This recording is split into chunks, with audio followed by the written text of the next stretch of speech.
Part 2। Chandragupta Maurya का जन्म 340 ईसा पूर्व में पाटलिपुत्र बिहार में हुआ था। वे बेहद गरीब परिवार में पैदा हुए थे, जिनके पिता नंदों की सेना के एक अधिकारी थे। चंद्रगुप्त मौर्य के जन्म से पहले ही वे दुनिया छोड़कर चल बसे थे। वहीं जब चंद्रगुप्त 10 साल के हुए तब उनकी मां मूरा का भी देहांत हो गया। इसके बाद चंद्रगुप्त मौर्य की मुलाकात दुनिया के सबसे अधिक बुद्धिजीवी, महान अर्थशास्त्री, राजनीति विज्ञान में निपुण एक महान ब्राह्मण आचार्य चाणक्य से हुई, जिसके बाद उनका जीवन पूरी तरह बदल गया और उन्हीं की बदौलत वे इतिहास के सबसे नामचीन एवं महान योद्धा बने। तीव्र बुद्धि के चंद्रगुप्त बचपन से ही प्रतिभावान, निडर और साहसी बालक थे।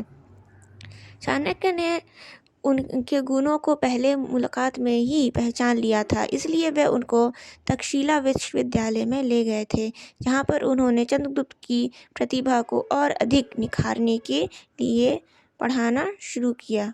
चाणक्य एवं चंद्रगुप्त दोनों का उद्देश्य नंदा वंश का पतन करने का था, क्योंकि चंद्रगुप्त से नंद वंश के शासकों ने उसका हक छीन लिया था और चाणक्य का भोग विलास एवं घमंड से चूर मगध के सम्राट धनानंद ने अपमान किया था।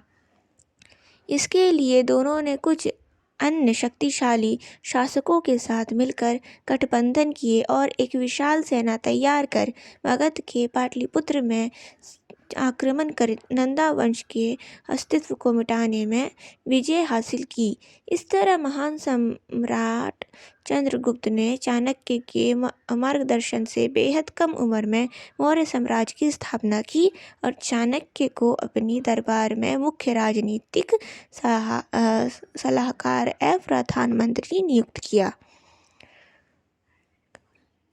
महान दार्शनिक और राजनीतिक चाणक्य के मार्गदर्शन और उनकी कुशल नीतियों से मौर्य साम्राज्य के सम्राट चंद्रगुप्त मौर्य गांधार में स्थित, जो कि वर्तमान समय अफगानिस्तान में है, सिकंदर यानी अलेक्जेंडर के जनरलों को हराने के लिए आगे बढ़े और अफगानिस्तान से पश्चिम में बर्मा और जम्मू कश्मीर से दक्षिण के हैदराबाद तक अपने मौर्य साम्राज्य का विस्तार करने में सफलता हासिल की।